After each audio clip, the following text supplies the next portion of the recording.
would walk up to me and just be like, "What the f is in your mug?"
Audio sound okay? Can everyone hear me? I've done these before where I forget to unmute it properly. This is my husband, Matthew, for those who There you go. For those of you who have not seen him before, he's going to be helping me out with some of the questions today. Let me just make sure there's not any few last-minute stragglers. Alright, let's turn that up a bit. I've raised it a bit. I can also lower the music volume. It's a little too loud. How's that? Is that better? A bit quiet. Alright, let's crank that up a little bit more. Alright, so that should be alright. Oh, it's because Matt points out it's because I have the speaker in the wrong ear. Our dog is just off screen. He's very concerned about the fact that we're talking and can't see who we're talking to. Oh, It's ghosts. there he is. This is Kitsu.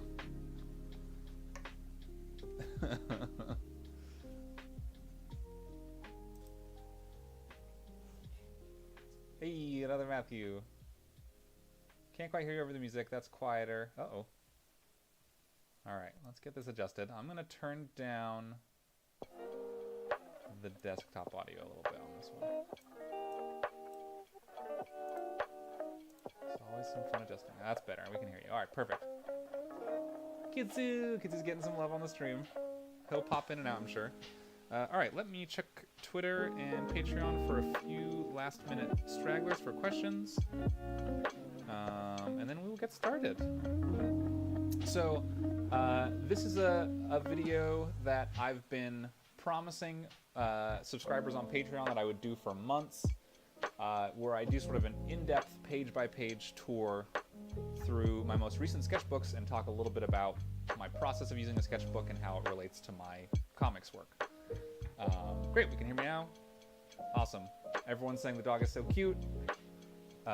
He thinks so too. I'm going to put on my glasses because my monitor is a little far away from me and I have a hard time reading it. So I asked for a few questions beforehand, so we have a few questions to kind of go through as the stream progresses. If ever there's a lull, I'll have Matt read me one of those and we'll go through those. But this is going to be kind of a free-ranging discussion, so please feel free to drop questions in the chat. I'll be keeping an eye on it, Matt will be keeping an eye on it, and we'll see if we can answer everyone's questions. So, let me get this pulled up. Let's see if there's a good question to start with.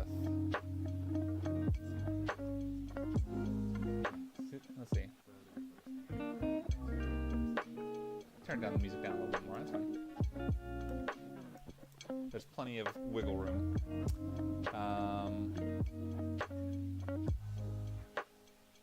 Okay, so I'm gonna pass this off to Matt. You just swipe through, and there are screenshots of when you sort of do whatever you want.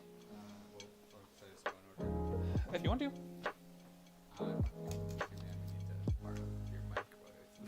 Here, speak. Can you guys hear me right now? Can you guys hear Matt okay? It would help if I have the chat window open.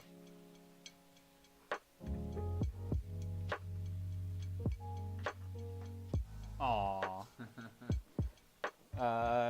Okay.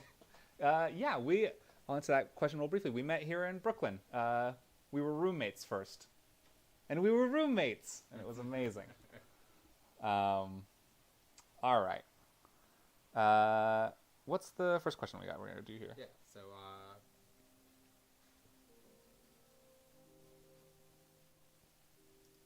are there any paintings or drawing mediums that you'd like to explore more but haven't had the chance to yet? Okay, so this is a great question because for my final work that I do in comics, I mostly work in pen and ink. That's typically what I like to sort of mess with normally. But the sketchbook is, among other things, now we're getting reactions to they were roommates. Among other things, the sketchbook is a good place to explore different mediums. So I like using pencil a lot in my sketch work. I've experimented a bit in the past with things like collage. I really like 2D mediums. I've tried acrylic before and couldn't quite get the hang of it. I've done oils before. But let me go through some of this first. So I'm going to go through two sketchbooks today. There's this one, which is a bit older. This is was started a little under 2 years ago, and then there's this one, which is the same brand, same size, different color cover, that isn't quite finished but is almost done. The good part about doing this now is most of the stuff that is in these I can talk about. It's stuff that's been announced. We're fine. It's not always the case. So yeah, let me take you guys to some of it. You did start in a different medium, or at least you schooled in a different medium in your school. Yes. Yeah, so if you followed me for a while, you'll sometimes see that I'll do like relief prints, like those little lino cut prints. And that's what I was trained in. My school was too small to have an illustration department, at least when I was there. I'm not sure if that's changed. And it was the kind of the closest thing to like book illustration that I could find. And then I sort of had to teach myself watercolor and pen and ink, and a lot of that was done in sketchbooks. So this sketchbook, the first one we're going to go through, is, make sure there's no weird shadows on it. Oh yeah, it's going to go through. This one was done for the biggest bulk of development for my most recent graphic novel, which will be coming out early next year, called The Legend of Brightblade. So you're going to see a lot of drawings of this character, Alto. He's one of the protagonists. You're going to see a lot more of them. I'll unlock it when we get to it. Snow College, yeah! We got Snow College people in the chat. Let's see, how do you control the watercolor? If it is watercolor. Yes, this one is watercolor.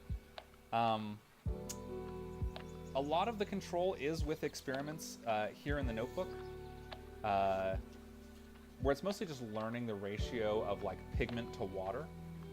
Well, switching sides.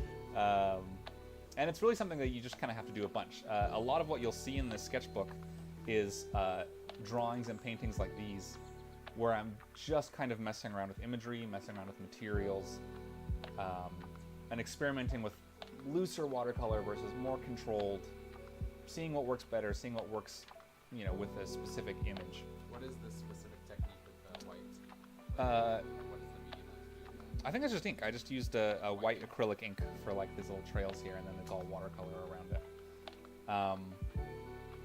This is going to be a bit ping back and forthy because my sketchbooks are not organized as well as some other people's are.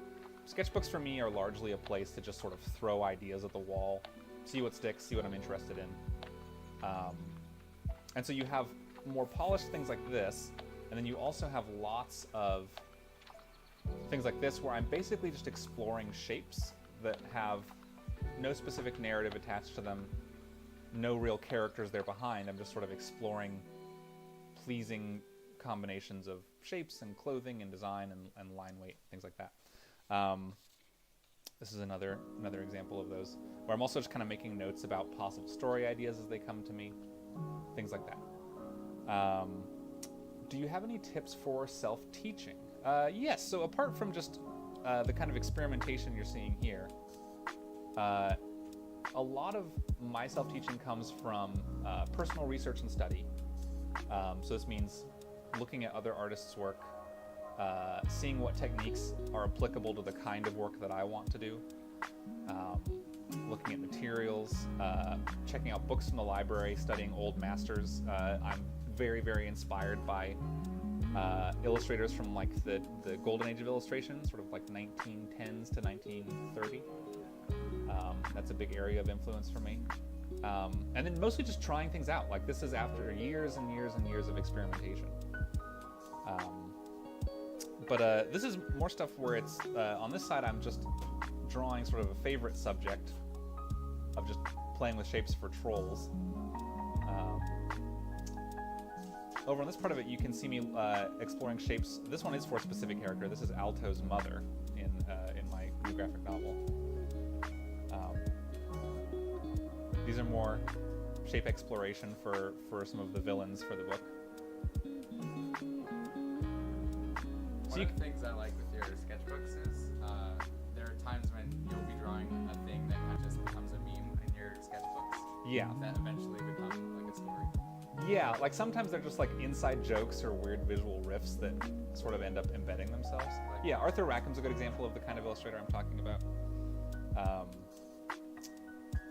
Yeah, and a lot of this, like, when I talk about shape exploration, I mean, like, the kind of, I kind of know, like, what vibe I want a character to give off. When I write a script for a story, I have a certain feeling in my head, you know, a way the light works in a scene or the way a character carries themselves, a kind of feeling I want them to convey to the reader.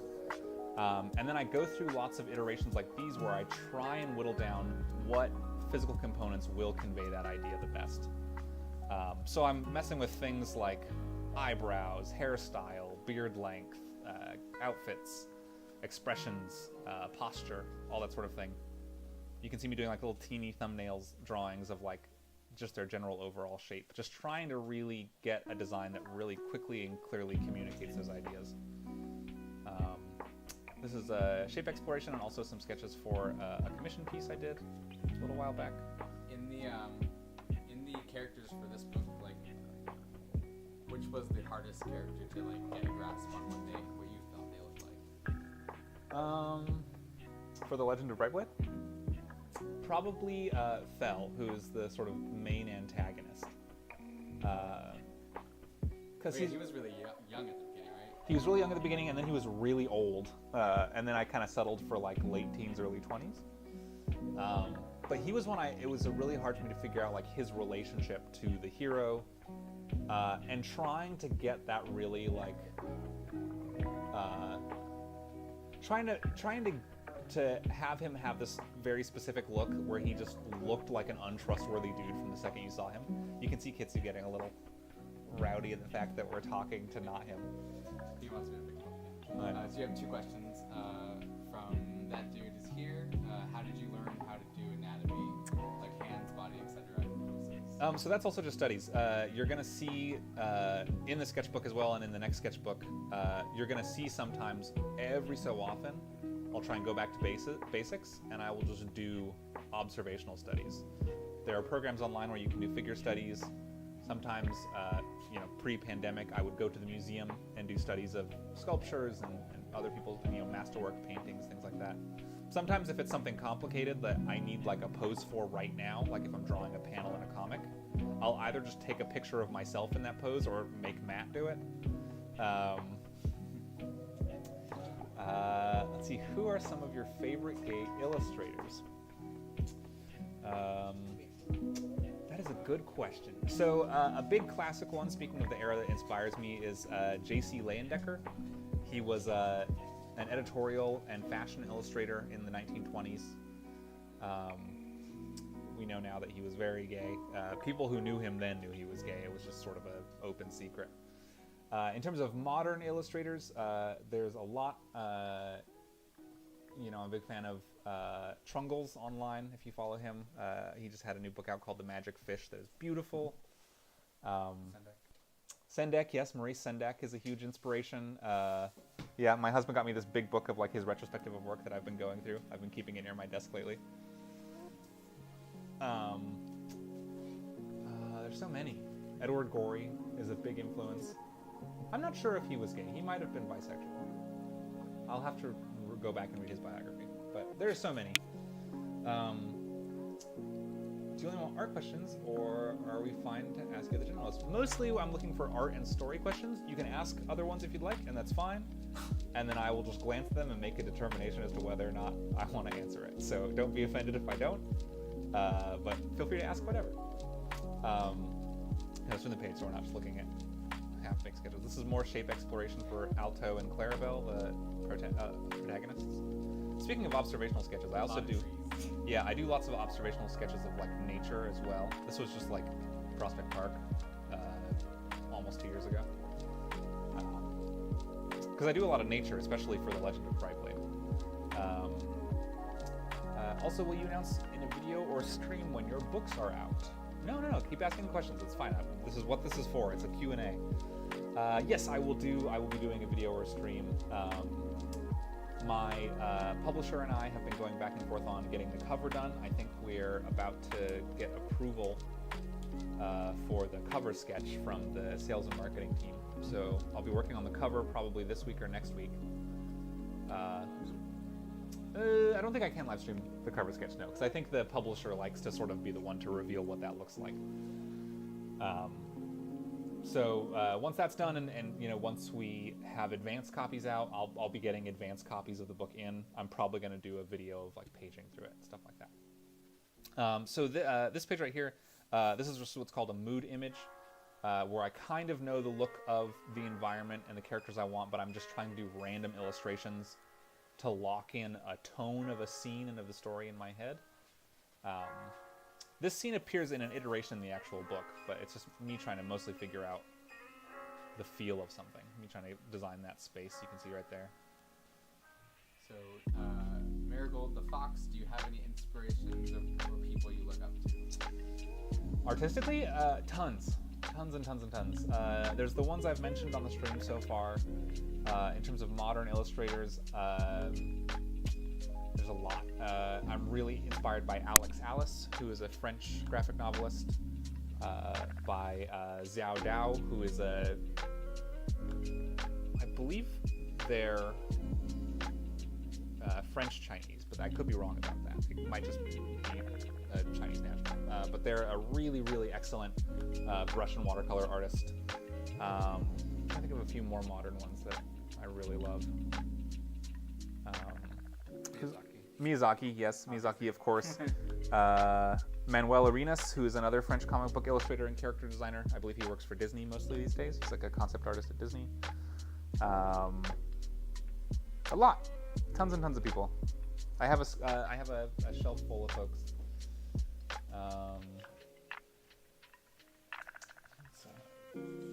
What kind of watercolors Here's some do you figure studies recommend for starter artists? Sorry about the butts, but there's some figure drawing for the person that was asking earlier.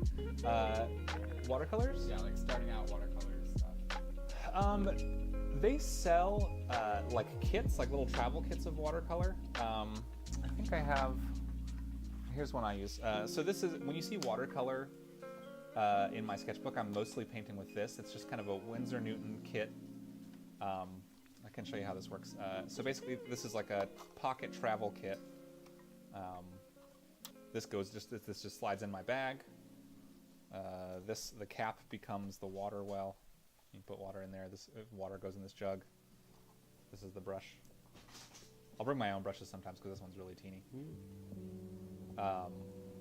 But Winsor Newton, like these little, like just any of these little travel kits. Koi, which is a Japanese company, makes really good, inexpensive kits that are basically could fit in your pocket. They're like wallet size. For more advanced stuff, like what I use for my final pages, I've been using Holbein watercolors. They come in tubes. Those are a favorite of mine. It just kind of depends on what you want to use it for. For sketching, just whatever watercolors will work. So, Canon servos, are there any plans to revisit Estrange in some way? That's a good question. It largely depends on reader interest. I told most of the story I wanted to tell for Estranged, but I also designed it to be kind of a sandbox. I wanted Estranged to be the kind of world and the kind of characters that I could just sort of riff on, you know, for a really long time. Because it plays with themes that I feel very personally about and that I really enjoy drawing and writing about. So the short answer is if my publisher and I see that there's enough interest, there's always the possibility that there could be further Estranged books.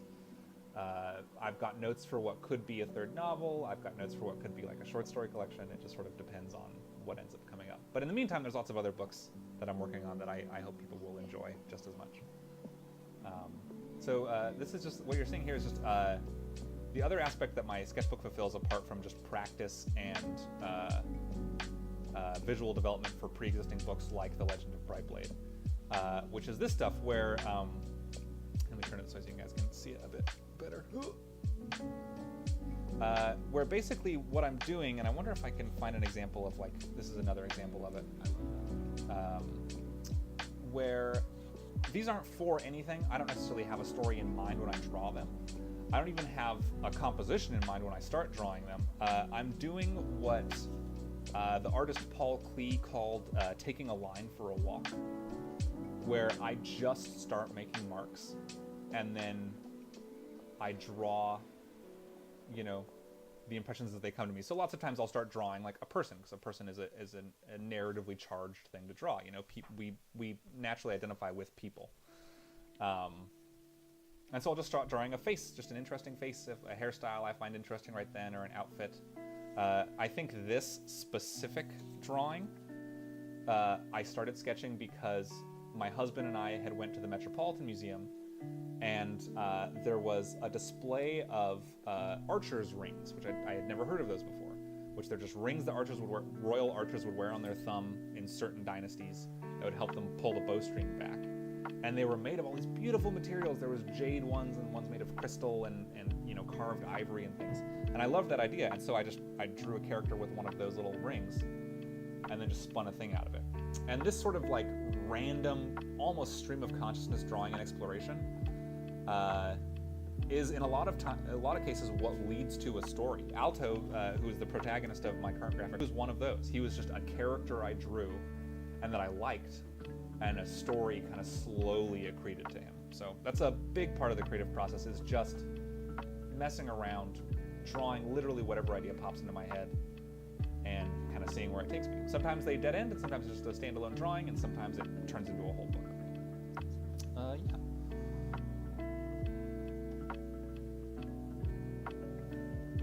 Ask another question. The ones that came up before. Sure. So this is, how do you go from just a story into a visual narrative, and how do you plot it out? Oh, that's a perfect follow-up question. And that was from... I wasn't sure if I was supposed to. That's from @polyponder on Twitter. Can we read it one more time? How do you go from just a story into a visual narrative? How do you plot it out? Okay. So I'll use The Legend of Brightblade as an example, because it's one of the more recent ones I've done this with. Where, like I was saying, I was just drawing characters. Basically came up with Alto.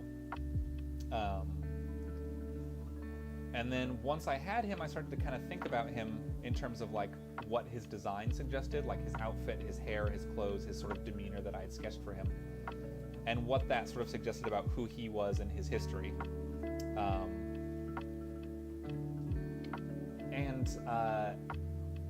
Lots of times when I do things like this, the random drawings in the notebook, so this is another example of this that's turned into another story I'm working on, just like a random spooky drawing, they will gel with other random drawings I've done. So other characters, scenes, environments, story notes, and they'll start to kind of stick to each other in ways that I didn't necessarily expect and that always are kind of surprising to me. Once this happens enough and I have a good enough idea of like what I want to communicate with the story, I'll basically write a really rough outline. I sort of think of this as like the Wikipedia article of whatever the story will be. It's literally just this happens and this happens and this happens and this happens.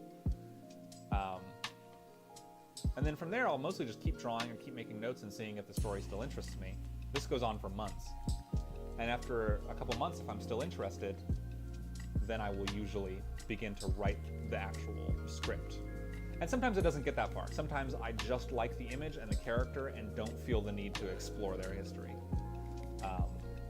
And that's fine. I have lots of really great illustrations that I'm very proud of that are either just sketches or full-blown paintings that just never become a book. In other cases, I have sketches that I really like that I don't think I'm very interested in, but then like years later, they will end up sticking on to another sketch and begin the seeds for that story like I was talking about. So that's why I keep sketchbooks also. So this question actually pertains to this page. So I know this is from Chaotic Gudra.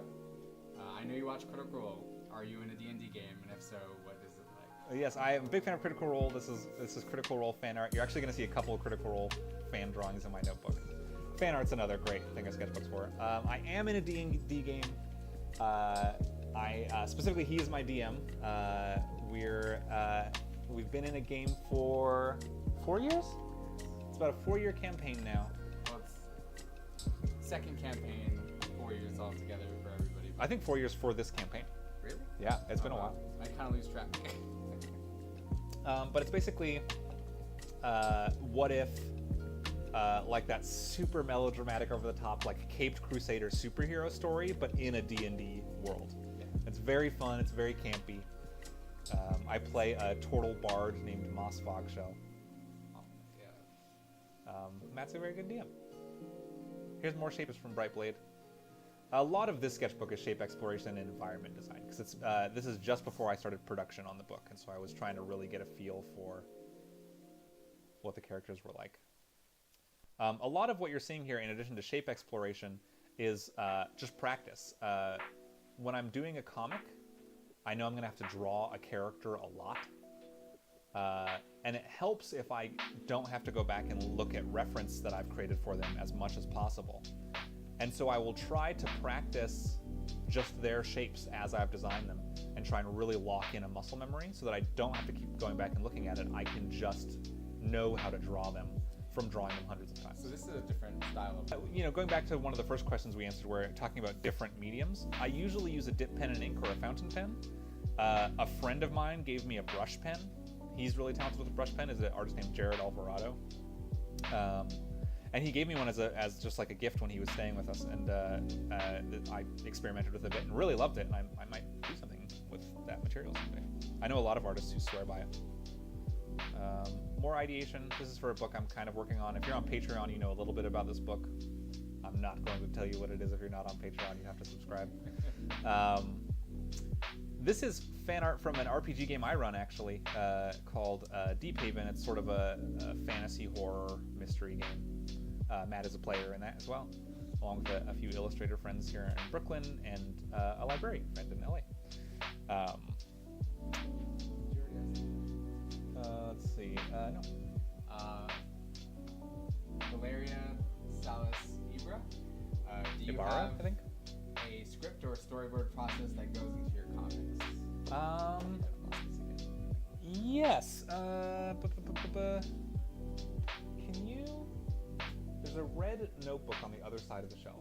Can you grab that? Yes, that one. So while we're talking about sketchbooks, I'll show you the other kind. So this is just purely my visual development sketchbooks, which is mostly what we're going to go through today. But the other kind of notebooks I use are these. I should talk brands real quick. The ones I use for visual development, my favorites are these ones. They're handbook travelogue notebooks. The paper's perfect for watercolor and ink work. It's nice and thick, has a little bit of like texture and tooth to it, and I like the canvas-bound covers. For writing and storyboarding, I use, I think it's pronounced Leuchtturm. Leuchtturm books? It's German. And I use them to draft my scripts and to sketch storyboards for comics. I like them because they have they're paginated, so I can basically have a table of contents in my notebooks, so I can easily reference it. But I will draft out a script by hand. I write it like you would a movie script, that same format. I'm not allowed to read it. He's not allowed to read it. No one reads this but me. My husband's the first person who reads my stories when I write them, and he doesn't get to read anything until draft 3 at the earliest. Once the drafts are done, and if it's a book I've sold a contract for, once I've gotten final edits and approval from my editor, I'll begin doing storyboards for the comic. And they're just they're really small. You can see it in comparison to my hand. They're liable to change as I go through the comic and decide that I need different pacing, different sizes of panels to explore things. But this is basically what my storyboard process for comics looks like. It doesn't necessarily correspond to what's on this page. This kind of corresponds to 3rd, 4th, 5th draft. But I'll give you guys a look at a few of these. LG Flagging. What's the hardest thing you ever had to draw? The hardest thing? Buildings. Buildings are hard. Modern buildings are hard. I can draw old style buildings really well. Skyscrapers are difficult. Crowds are hard to draw, but I can do them because they're people, and I can draw people. Cars. It's a cliche.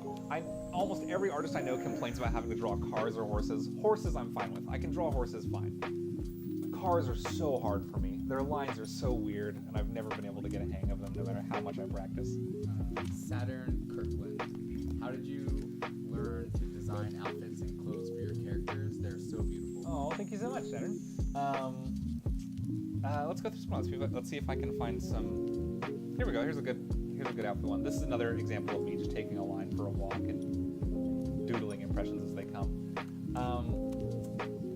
A huge part of what I do in my free time is I compile references. I have Pinterest boards, folders on my computer, notes in my notebooks, where I just archive things that inspire me, even if they're not for a specific thing, even if I'm not researching for a project in particular right then. But if I see a fashion shoot that I find inspiring, if I see a museum exposition that really speaks to me, if I see someone on the street who I think looks cool, or on the subway, on the train, I'll do like a quick little sketch note. And this is stuff that just lives in my notebooks or lives on my computer, and sometimes they never get used for anything, and sometimes they do.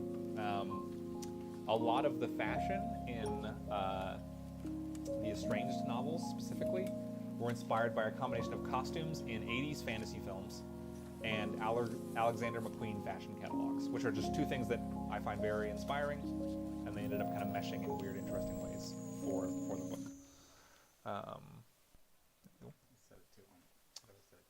I have no idea. That's fine. Here's some more shape exploration.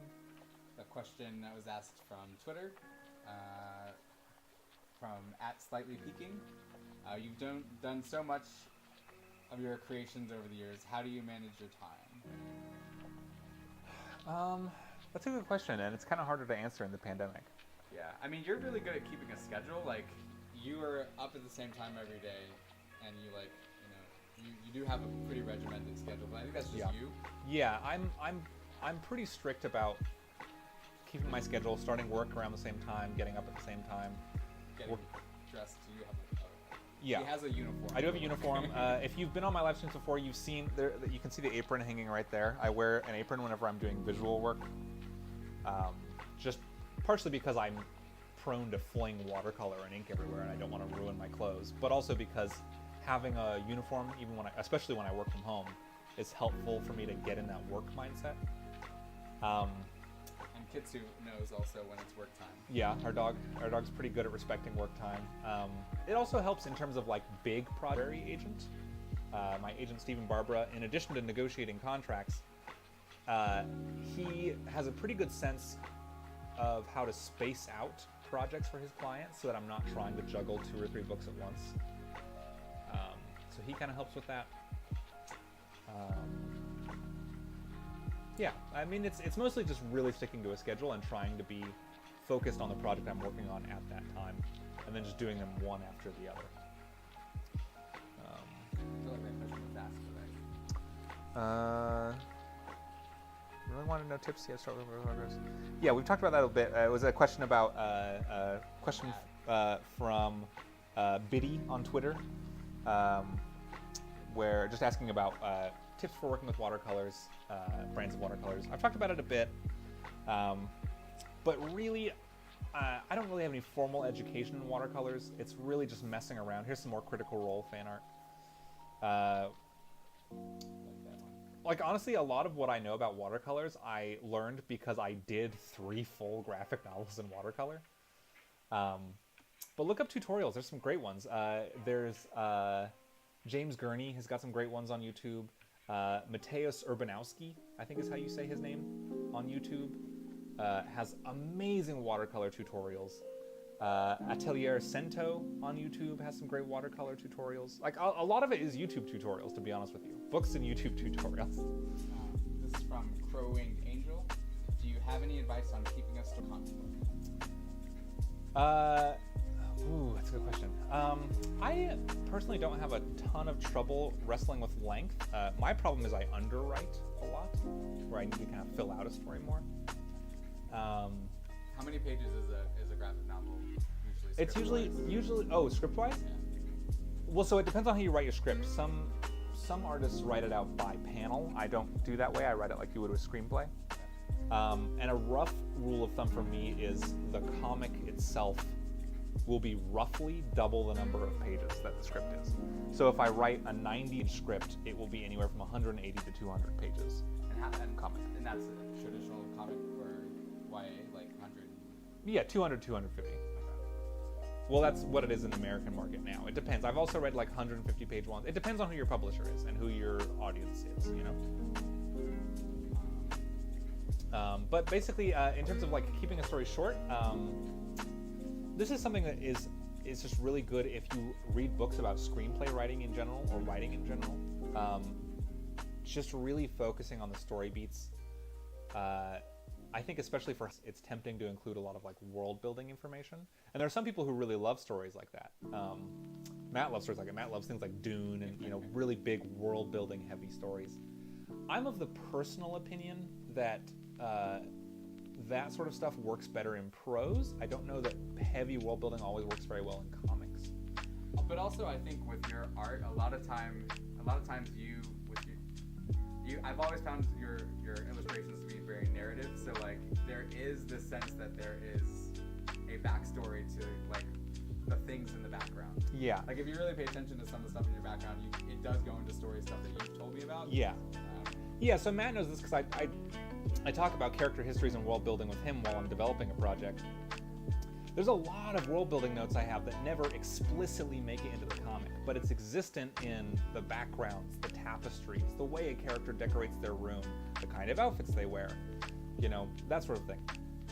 It's good to have all that stuff in your notes and in your books, but translate it into visuals as much as possible and keep the actual like dialogue and moments focused on what is progressing the plot and what is progressing the characters. And if you can make a thing do both, even better. And when you focus on those things, you'll find that you can get it in a pretty, you know, a pretty concise amount of page counts, I think. So this was a question that was already answered, but I do want to give a shout out to the person from Twitter. So this is @SuthernstarMaker. She said, do you script your comics? If so, how do you go about it? Also, I just wanted to say that I love your art. I found you on TikTok about a month ago and have since binged your videos. Your art style is just amazing, and I hope I can get to buy some of your prints soon. Oh, that's very sweet. Thank you so much, Sheldon Starmaker. Yeah, so we talked about it a little bit where I draft it by hand. For comics, it's written in screenplay style format. With like so when I say that, if you look up screenplay style, you'll see what I'm talking about. Where I'll write like stage directions basically in parentheses. And then when people speak, it's like, for Legend of Brightblade, it's like alto, you know, line of dialogue. Clarabelle, line of dialogue in response, like stuff like that. And then like in parentheses, stage directions about what they're doing, what their environment looks like, how they're moving through that environment. I write it longhand that way, and then I type it up in Scrivener. Usually as I'm typing it up, I'll edit it, and it will be a third read through where I make sure that the dialogue sounds nice, the plot flows well, it's about the length it needs to be. That becomes third draft. That's the first thing that Matthew reads. I'll usually give it to I also see all of the art as it goes. Yeah, you see the art as we go, so Matt gets to see the art as the story as it builds up. Usually I'll get notes back from Matt. I'll usually give it to a couple of like close friends who also work in comics to read over. Once I get their notes, I'll do a fourth draft. That's the first thing my editor sees, and then usually with my editor's notes. That's about how far it goes. Jay Lim, what do you think aspiring artists should know about the publishing process? Ooh, that's a good question. There's a lot about the publishing process that I feel like doesn't get talked about a ton because there's so much focus about breaking into it that there's not a lot of discussion about what happens once you're in it. First of all, I would highly hurry agent, especially if you want to do things like graphic novels for the most part, like big published projects. Mostly because publisher contracts are very big, they're very complicated, they juggle a lot of rights and a lot of timelines, and an agent is someone who negotiates those things on your behalf. And because of the way the agent-author relationship is structured, it's symbiotic. They get paid based on a percentage of how much you get paid, so it's in their interest to make sure you get the best deal possible, because then they get a better paycheck, basically. So first of all, I would highly recommend that. You don't have to. There are some publishers, especially smaller publishers, who will work with you if you don't have an agent, but I find it very helpful to have one. The big five are all... Yeah, the big ones, like, so HarperCollins is my main publisher right now. They don't accept unsolicited submissions, meaning they don't accept submissions from people who don't have literary agents, just to sort of help smooth the process along. So I recommend that. I would say the biggest thing is if you're going into publishing, especially book publishing for graphic novels, you need to be prepared for how slow it is. Publishing is a very, very slow industry. From the time you sign a contract to the time a book is out on shelves is at least 2 years, typically. Sometimes they can rush it, and you don't want that because that means you're having to do crunch period work, and that always is kind of harmful to the artist, I feel like. But you need to be emotionally prepared for how long it's going to take to make a book and to have it out in the world. So I feel like this question also kind of goes with that. So from Valeria Salas Libra. Here's more nature studies. Yeah. It says, thank you for answering the question. You brought up sending things to your publisher a couple times. How did you get a publisher? Was it hard? Yes. Okay. So this is a more focused question, kind of dovetailing off the other one. Thank you so much for your question. So the first thing you want to do is, for me, like I said, getting a literary agent is really important. They negotiate your contracts. Some of them also pitch your projects around. That's what my agent does. So the first step is to get an agent. You submit to an agent largely the same way you would submit to a small publisher. You can submit just based on your portfolio, especially if they represent book illustrators. But it's more helpful, I find, to have a specific project that you're pitching. So you want to have a pitch ready for a comic. I've written, especially on my Patreon, and I've included, actually on my Twitter, if you just search graphic novel pitch with my Twitter handle at Ethan M. Aldridge, you'll find a big thread I did not too long ago about what goes into a comic pitch. Basically just a few pages of sample art, a synopsis of what the story's about, stuff like that, like an outline of the story. You give this to an agent. They will review it, decide if they want to represent you. If they like the story, they will. Some of them will basically give you a revise and resubmit, which is basically like an order where they're like, well, we like the story, but we think we can sell it better if you change this, this, this, and this. You can decide if you agree, change it, whatever. Once you get an agent, they will help you polish up that graphic novel pitch, and then they will use their contacts as a literary agent to give it to publishers. For The Legend of Brightblade, there's a little... Yeah, this is my troll Sona. This is my little autobiographical troll avatar that I use. There he is again when I'm working on comics. This is very real. Yeah, this is what I look like when I'm like near the end of a deadline. So what happens when here's like studies of kids. What happens when an editor is given a comic pitch by an agent? They review submissions pretty much weekly. If an editor likes a comic, they will respond to the agent, respond to the author, say, hey, we like this. Sometimes they'll ask for some things to be changed if they think it would be helpful. And then they have to bring it in front of an acquisitions board. An acquiring editor, the one who is soliciting the interest in the story, will bring it before a board of people at the publisher. This includes people in editing, people in the art direction, people in design, people in sales and marketing. This includes the board of directors. Some of these people are visual, some of them are narratively minded, some of them are business minded, right? And you have to convince all of them with the strength of your pitch that this story is good and that it will sell. Now that sounds like a lot of pressure, but keep in mind you have an editor and an agent who will help you, who have a better understanding than you will, who will help you get your story to that point. Now you shouldn't compromise on your art. You should tell the story you want to tell, but be open to criticism, be open to making changes. And then hopefully, if that all goes well, they will accept your submission and you begin work on the book. Again, this takes a long time. I have personally had a book on submission, what would be my 4th book. I've been doing this full time for almost 5 years now. For about 5 months now. The pandemic slows things down, obviously. But again, with all things in publishing, you need to be emotionally ready for how long things are going to take. And if you're at the start of your career, it's helpful to have a job in the meantime, especially if you don't know how big your payments are going to be, because books pay you in advance. For me, before I sold Estranged, I worked at a bakery the entire time I worked on Estranged and the entire time it was on submission.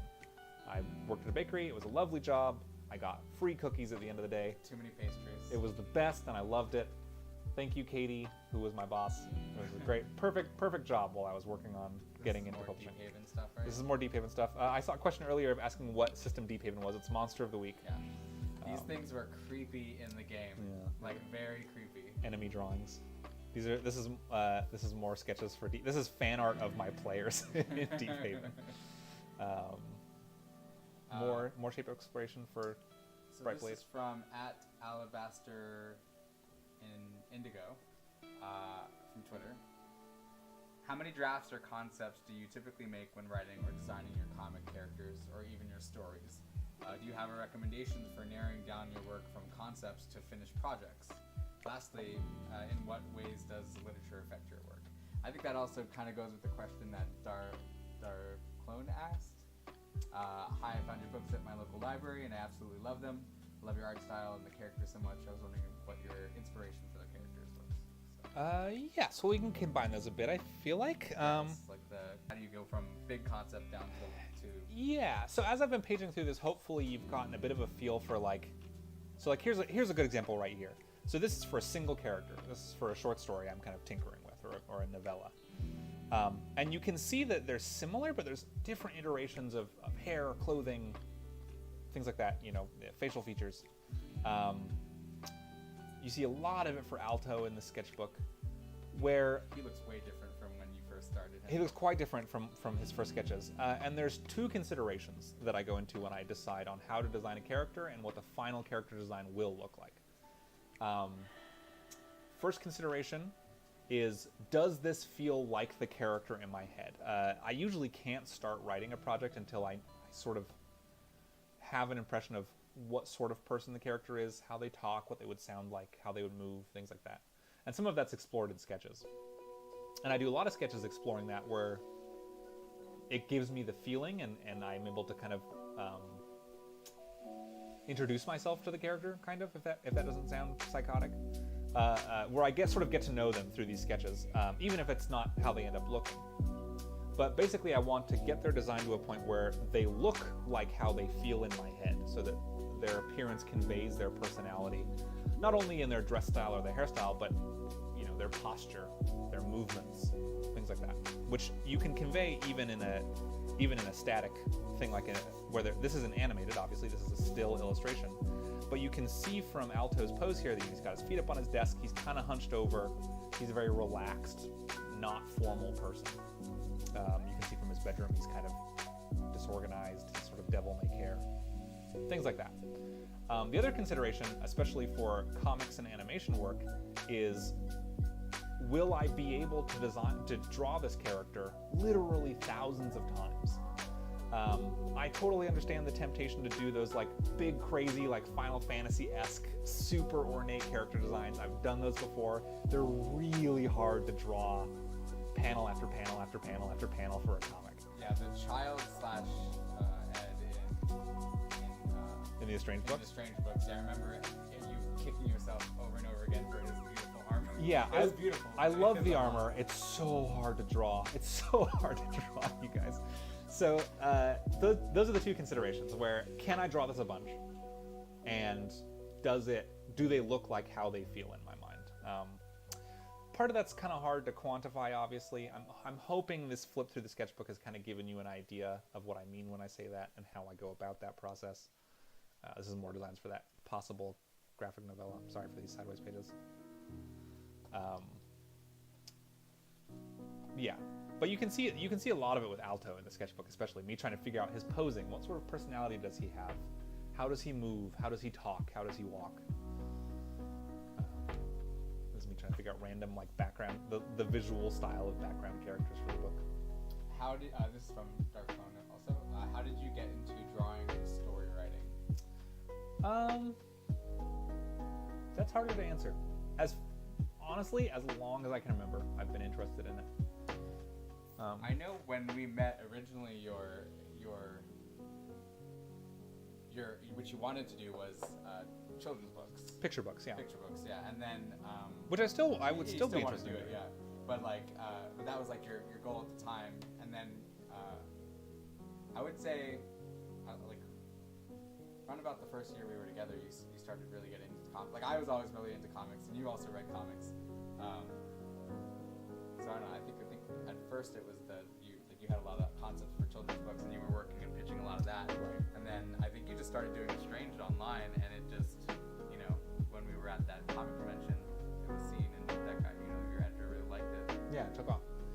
Yeah, it's just visual narrative has just always been something I'm interested in, and then what form that takes, whether it be picture books, comics, animation, concept art. It's sort of shifted over the years. I'm at a point now where I kind of just want to do it all. Obviously, comics are what I'm doing for the most part right now. I've just started work on a prose novel, like just like a regular prose novel recently. We'll see if that turns into anything. You're seeing here, these are designs for my short story comic, Troll Apple Pancakes, which was the first narrative project I did in quarantine. Still, Matt, Favorite. I love. if you want this little troll baby. he's so sweet. If you've read Troll Apple Pancakes and you know the version on Patreon where I have the recipe, Matthew was the one who designed the Troll Apple Pancakes recipe. Rainbow Sky Gay and Proud asks, what have you both been reading? So I've been reading some stuff about writing. So like I said, I'm writing a prose novel and I'm trying to up my prose game. So I've been reading Wonder Book by Jeff Vandermeer currently, which is a guide to genre writing. And then for comics, I've been reading Coda, which is a comic that's recently come out. And then for prose, I've been reading Summerland. I have no idea how to pronounce the author's name. Can you? Oh yeah, It's there. I want to say he's Finnish, I think. Hanu Rajanimi, Yeah. I think. I don't know if you can even see that. Here, let's Okay. see. Nope, that's upside down. There we go. Summerland, which is really great. It's sort of a Cold War spy thriller with ghosts. Excellent. What are you reading lately? I've been rereading all the Dune series because, like, in pandemic, I've just been reverting back to like old things because it comforts me. But yeah, I've been rereading Dune again. We're both so excited for the new movie to come out. It's gonna be so good. There's some more troll avatar doodles.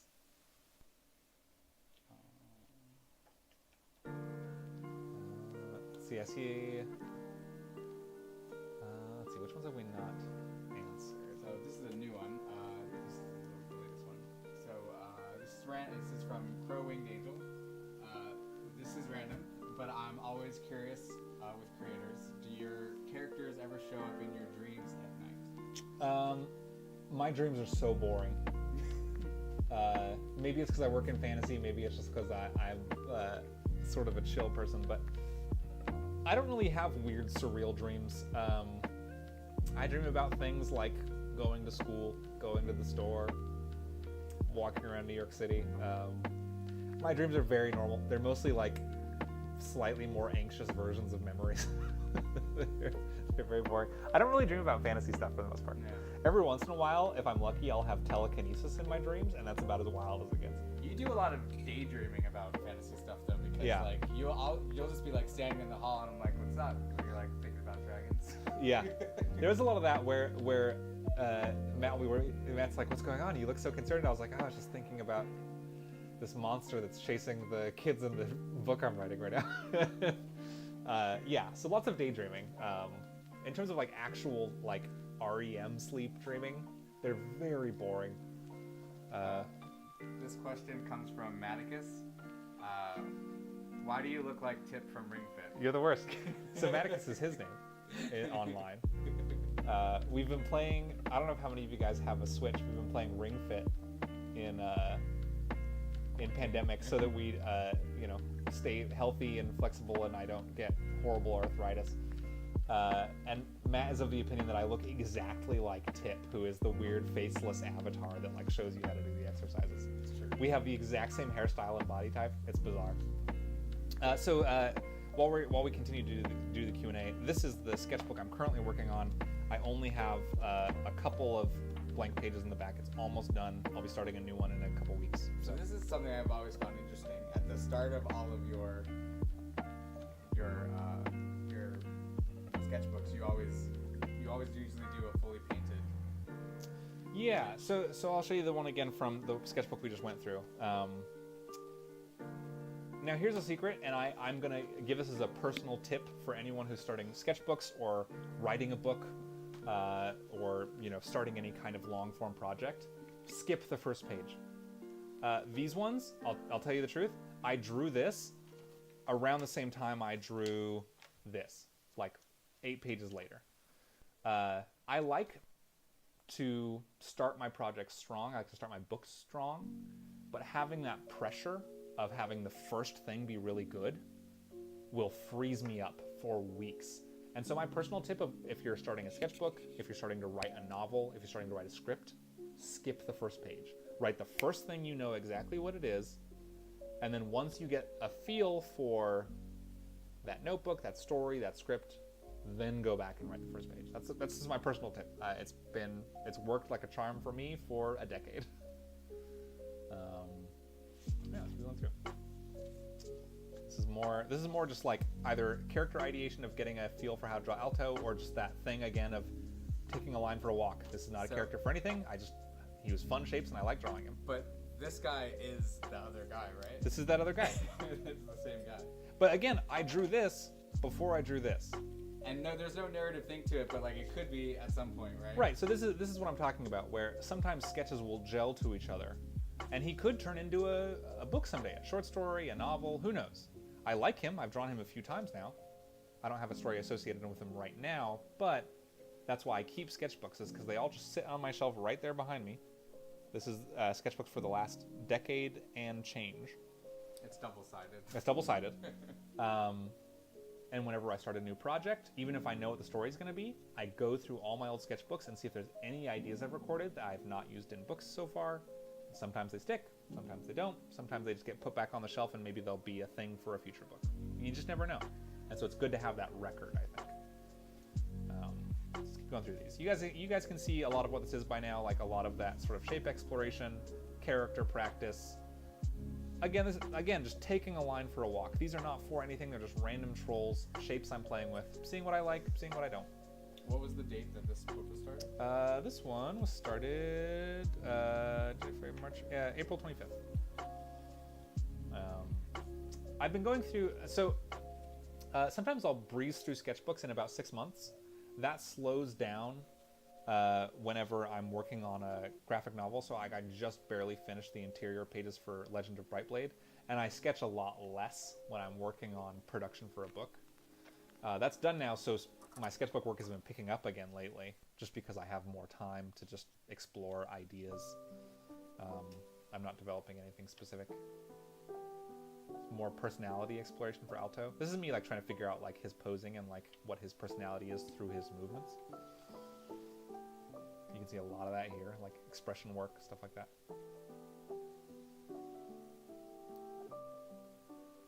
Let's see. Valeria says, at the beginning of the stream, you said the name of the notebooks you use for both sketching and scripting. Could you repeat it? I want to write it down. Sure. So these ones, my sketchbook ones, are handbook travelogue notebooks. And then for scripting and storyboarding, I use Leuchtturm. I'll spell that for you because there's no way I'm saying that right. It is spelled Leuchtturm.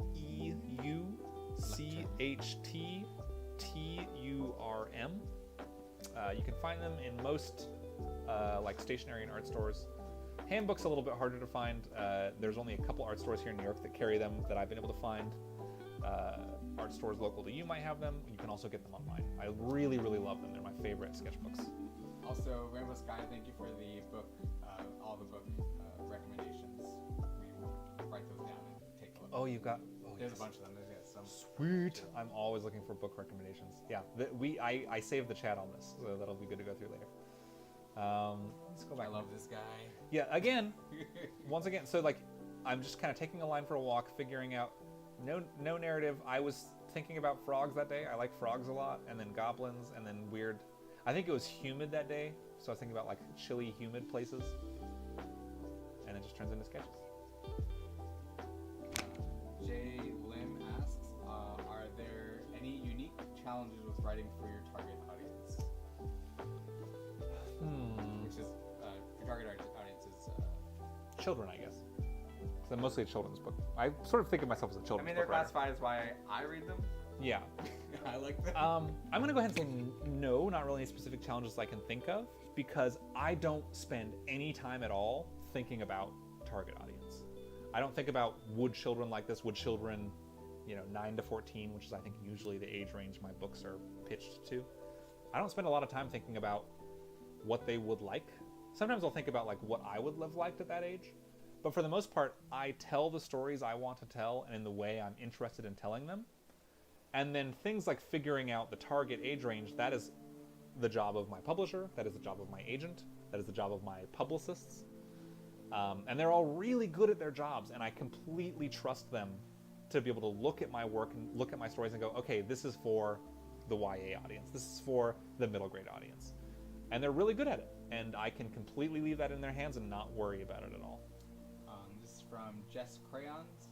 I've had a few comics published in the books past, but I had to stop during for a few years due to injury. Sorry about that.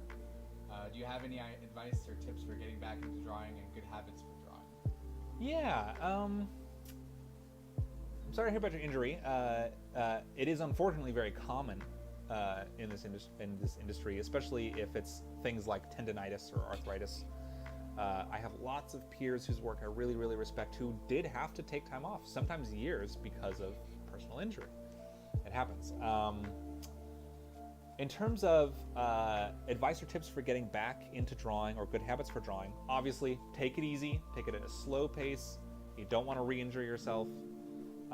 If you're still convalescing from an injury, you want to make sure that heals up right. Otherwise, it's going to just lead to longer delays. Starting a sketchbook, right? Starting a sketchbook. Yeah. Yeah, just a low-pressure way that to explore art, explore materials that you're not going to show anyone. Obviously, I'm showing you all right now. But normally, I don't show people my sketchbook. Matt sees it, and no one else. Sometimes patrons see it like the fancy pages. I wanted to show you guys even the ugly sketches today, just so you have a really good idea for like how I go through. I'm literally just turning this a page at a time, so you can see the exact way my thought process functions. A lot of altos. A lot of altos. Again, this is all during just before production on The Legend of Brightblade, so much of my sketchbook is taken up of just learning how to draw these characters so that I can do them quickly, efficiently, and consistently throughout the course of working on a book. But getting a sketchbook, consulting with your doctor, if you have insurance, about things that will help. If you have like a wrist injury, sometimes having a larger grip on your drawing implement can really help.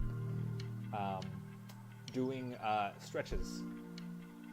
In addition to just good drawing practice, I would suggest drawing from life in terms of drawing practice if you're stuck on getting back in the swing of things. Draw people, draw plants, draw pets. I find that really good to get myself going. But in between all that, I do nerve gliding stretches every half hour, pretty much throughout the day. Just things to like stretch out the tendons in your wrist, keep them from getting stiff, keep them from getting injured. That's very real. It's very real. It's a problem I've had before, where I've had to like ice my wrists during like long work periods if I don't keep up on stretches. Your father, who's an artist, also went through it. Yeah, my dad had to have surgery for arthritis. He's a fine art painter. He's an oil painter. Just taking care of yourself, like daily exercise for me, actually, like not even for like weight loss or getting jacked or whatever. Like daily exercise for me is really, really, really, really important to be able to continue to work as an artist because it keeps me loose. I spend all day at a desk doing a repetitive motion which can lead to injury. And just having those stretches, having my circulation up really, really, really helps me to avoid that kind of thing. Yeah, I hope your recovery is good, and I hope you get back to drawing well. Dark Clone asks, what are your favorite shows to watch? Right now we're finishing The Magicians. We're way behind on stuff because he's been in production, and that usually he's very focused during Yeah, it, so. I can't really watch TV when I'm in production on books for some. It's just because my attention span is not great. We both recently picked up super high definition versions of. So one of the things that I think sort of attracted Matt and I to each other is we both have a very deep love of cheesy 80s and 90s genre film. Like we both really love it. And we both recently you bought the 1980s Dune. And you bought Legend. And I bought Legend. It's an epic fantasy movie from the 80s. They're both incredibly cheesy, have aged really badly, and are really beautiful. Just really pretty films. I recommend them both very much. this is kind of an interesting spread. This is me figuring out the shape language of the magic for the Legend of Brightblade. I wanted the colors and the shapes to be very specific to each character. This is me kind of figuring out that. Oh, thank you. This will make more sense when you read the book. I can't really talk about what this is all for too much. This is more from observation sketches. I do a lot of these. You can see from the note there, picnicking at Prospect Park. Yeah, your local parks are really good for people watching and drawing. Ethan, when we go to the park, in good weather, we go to the park about once or twice a week. I shouldn't say park. Sorry. Our dog got really excited about that. We go to the park with Kitsu a lot, and he spends most of the time drawing the trees, drawing the people who are like hanging out. We've got to get a lot of people in motion and stuff, right? Right. I want to shout out this page in particular. So this was drawn the same day that this page was. This was from the backyard of a friend's house, and this was me sketching our dog and their dog, right? And then you can see I've sketched a troll with some similar anatomical features. You can translate a lot of this observational work into fantasy work. Convincing character design, especially for fantastical creatures, is a lot of times built on observational work. And so you can see this direct translation right here. So is this more Sparkle Troll or Kitsu's? I think it's about both. Sparkle is our friend's Chihuahua. She's an elderly Chihuahua, and she's very sweet. This is more autobiographical sketches. I use this little troll sona to do like autobiographical stuff. I have a shirt kind of like this, but not exactly, and I want this shirt. Question from Jay Lim. How long do you think it took for you to develop your unique voice in art, and do you have any advice for someone trying to find it? That's a good question. So this is essentially a question about style, right? You're talking about an artist's style.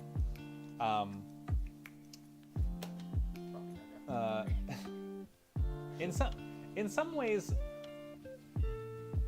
you can't always tell, and I don't necessarily feel like I have. You can always tell when you have a unique voice in art, right? I can still look at my work, and I can see the 5, 6, 7, 8 people that I am drawing inspiration from. I've been told that people find my work unique, and I'm very flattered by that. And so I think all artists can't really see the uniqueness of their own work, their own voice, right? I couldn't tell you what makes an Ethan Aldridge looking style of art. I think the trick is, one, and there's no shortcuts around this, is just to draw a lot. My dad calls it putting in your 10,000 hours. There's no shortcut. You just have to draw a ton. The other one other tip I would have is find inspiration in as many different sources as possible. Comics, animation, illustration, fine art, film, photography, fashion. Find things from every different discipline that inspires you. Find ways to combine them into your work, find ways that work for your workflow, and then find the ways in which you're lazy. You know, so much of my style is, I don't want to draw this. I don't want to draw every individual hair, so this is how I draw hair. I don't want to draw cars, so I don't usually draw worlds that have cars in them. And all those things over the years of just doing it again and again and again and again will combine eventually into your art style. Honestly, there's no shortcut around it. It's just, if you draw, and especially if you draw from life a lot and learn how you shorthand life drawings a lot, you will naturally develop your own art style. What are we flipping back to? I want to go back to see the Crab Singer. Oh yes, so this is again fan art of RPG stuff. My husband and I are very much in love with the game Fall of Magic. I wish I could think off the top of my head who the developer is. It's an indie RPG. It's an awesome game. I don't know. It's amazing. It's an amazing, beautiful narrative game. This was my character, Harp the Crab Singer. Actually, I think it's one of those games where if you're looking for ways to like really pique your creativity, that's a good one, because it's all about making up your own story in your head, you know? Yeah, so this is the thing I've gotten into the last few years, but narrative RPGs played with friends, honestly, sparks a lot of ideas. Alto was originally intended to be an RPG character. He didn't end up being one, he didn't end up fitting the game we were playing, but he suggested a story. The Prose project I'm working on right now started life as an RPG setting I wrote for friends. Telling stories with friends in a collaborative setting I find, even if it doesn't end up getting directly translated into a story, really helps me to sort of kickstart my imagination. And things like Fall of Magic have been great for that. As a sort of a shout out to that, these designs you're seeing here, these are sketches for my friends who play the D&D game with us. They have cameos in the background of The Legend of Brightblade. So when the book comes out, if you look closely, you'll be able to see all that. That's my character. That's Matt's character right there. Sorcerers, baby. Again, taking a line for a walk, just figuring out character designs, figure studies. We don't want to linger too long on the butts or YouTube will get mad at me. More autobiographical drawings. Like, sketchbooks are really just my place to play. They don't have to be good. Like, look at these. These are thumbnail sketches for an illustration I wanted to do. These are terrible. No one can understand what these are but me. It doesn't matter, because these are not for a client. These are not for a story. These are just so that I can figure out a shape language, a language of lighting. They don't have to be good. That's what a sketchbook is for. None of these drawings are especially good. They're just me figuring things out, you know? So, I mean, if you're the sort of person who keeps a sketchbook, I highly recommend just not caring, you know? Really wreck these things. That's what they're for. They don't have to be pretty. They don't have to be shareable. They don't even have to be usable. They just have to be a place where you explore shapes, explore textures, explore images, explore stories. Yeah, because this is actually, you actually ended up drawing that full size, right? Yeah, this actually became a finished painting, and it was just random dumb doodles that I was doing, and it wasn't for anything. It was like a Baba Yaga drawing. Here's like some more of the rough stuff for it. Let's see. Do you tend to listen to music or consume some sort of media while drawing? Yes, very much so. Music a bit. When I'm working on graphic novels, so things where I need to keep my attention for long periods of time, I listen to a lot of podcasts. Narrative podcasts are my favorite. Also historical podcasts. I listen to lots of Futility Closet, which is a lot of sort of weird history. Friends at the Table, which is actual play RPG podcast that I really love. Critical Role and Adventure Zone, which are kind of the classic big D&D podcasts that a lot of people know about. And audiobooks. I listen to a ton of audiobooks. I use Libby, which is, if you're in the US, it's a service that links up to your library account, and you can check out their audiobooks for free from your phone. I go through a ton of them. These are fan art sketches for Monshroud from Ray Bradbury's The Halloween Tree. He has a really weird description in the book, and so it's just a lot of me playing around with what his face looks like.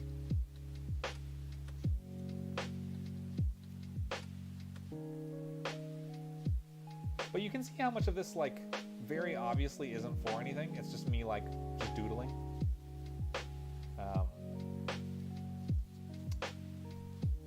You know, a lot of times it's, especially doing art for a living, it can, like, drawing in general can start to feel like a chore. And so another important aspect of sketchbooks for me is just to doodle for fun. You know, to remind myself why I like drawing. That it's just fun, it's just relaxing. Studies at the dog park when we took the kids to the dog park.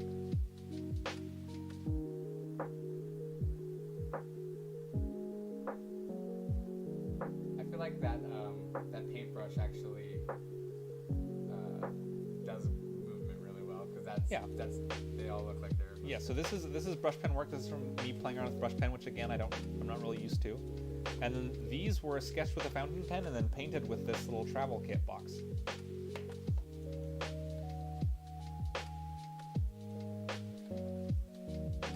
This is me doing a little sketch to celebrate 10,000 followers on Twitter. If you follow me on Twitter, thank you very much. Do we have any more of these? Or did we go through these all? I think I went through them all. I got to the picture of kids too. Let me make sure. Yeah, we've got all the Twitter questions. Let's scroll back and make sure we haven't missed any of these. We're kind of getting towards the end of the sketchbook. We should probably wrap up this stream soon. How long have we been going? Almost an hour and a half. Longer than we intended. Thank you guys so much for staying with us. Let's see. I'm going to scroll to the top. We still have a little bit to go through on the sketchbook, but I want to make sure that we've got to everyone's questions.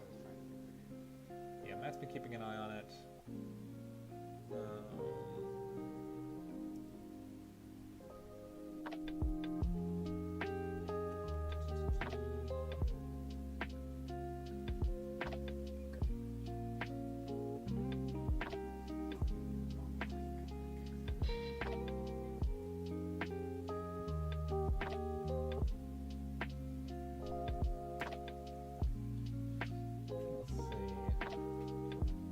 Honestly, Matt's been keeping a pretty close eye on it.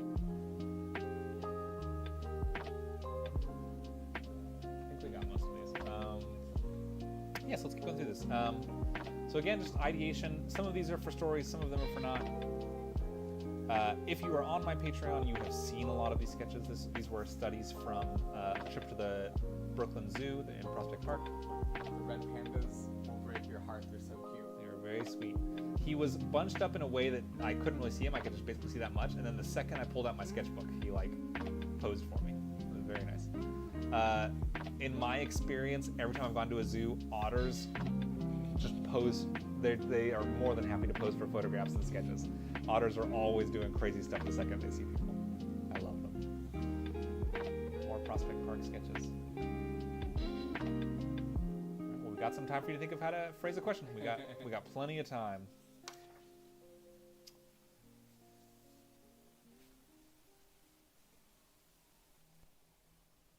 Like a lot of times, a lot of the sketches you're seeing, apart from just like visual exploration or just doodling, I like to have my hands busy in general. And so sometimes when I'm on like phone conferences for work or working with my tax guy or on hold with my bank or, just boring stuff like that, I'll just be doodling shapes, either, characters from my books or random trolls or, this is sketches from the Brooklyn Botanical Garden. I do a lot of those nature studies. These were sketches for a print I made for family and close friends for Christmas and New Year's. More autobiographical doodles. This is what I look like at the peak of a deadline. I sort of give up on looking nice and presentable. Do you do streams often? I don't tend to watch streams, but this was a lot of fun. I filled out a couple of pages with notes. I'm so happy it's been helpful. Yes, I do fairly frequent streams. Not as much when I'm not working on a book. I'm going to be working on more stuff soon. The best way to catch streams is to subscribe to my Patreon. Live streams are always open to the public. Video on demand of those streams is a Patreon exclusive. If you would like to subscribe to my Patreon, you can get access to those exclusive video on demands for just $1 a month. It's patreon.com/Ethan M. Aldridge. It feeds our puppy. If you would like to buy this sweet boy good treats and nice outfits, subscribe to Patreon.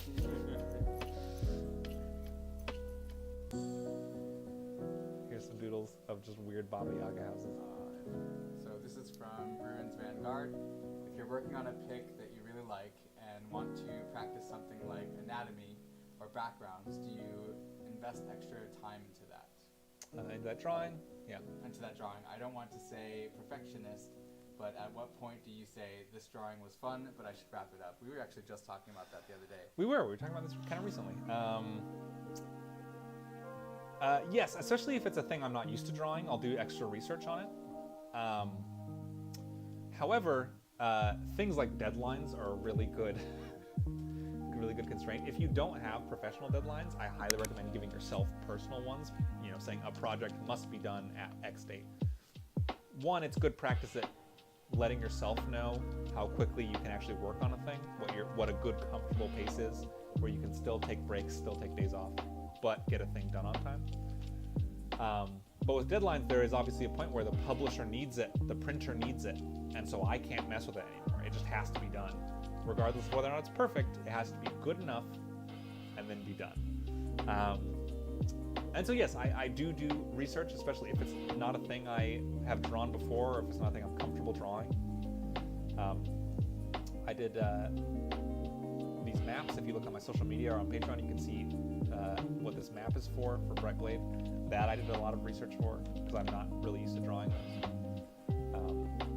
But yeah, at some point, mostly because of deadlines, you just sort of have to decide, I'm done now, you know? I remember you were because we had a conversation recently that was similar, where he was talking about, like he works traditionally, and he was saying that if he ever did work digitally, he'd find it very difficult to stop because it's, it's just, you could always go back and edit, right? Yeah, so I work almost entirely traditionally, which is just the way I was trained, not for any real particular reason. It's just a way I like to work. I like that sort of immediate feel of physical work. But I also worry that just knowing myself, knowing my own personality, if I could do Control-Z constantly to make sure a line was just perfect, I would.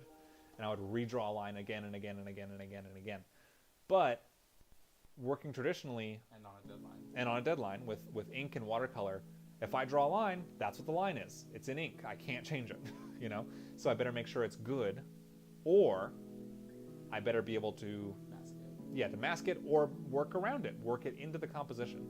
A lot of the reasons I like working traditionally is because I make mistakes, and those mistakes end up creating, as I adjust for them, a more lively, interesting image. It gives it a more human, handmade feel, and I like that. So mostly it's just learning to live with it and just move on and be happy with what you've made, you know?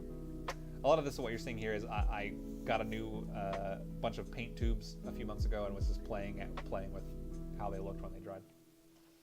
Nothing really crazy there.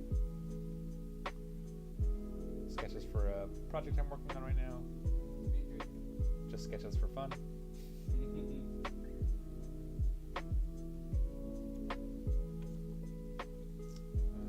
More figure studies, don't want to linger on the butts, YouTube will get mad.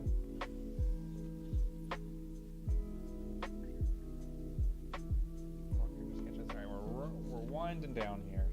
This was the sketch I did to commemorate me finishing The Legend of Brightblade. Yeah, actually, I don't know if I can show you afterwards, but there's a stack of physical paintings. You can see it right here. This is right here where my finger is underlining. That's The Legend of Brightblade. That's all of the paintings. There are so many. I think that's it. This is the most recent drawing I've done, which is just it's actually a study of a house in our neighborhood. I just liked the lighting. But yes, that's basically it. That's a tour through 2 of my sketchbooks in their entirety.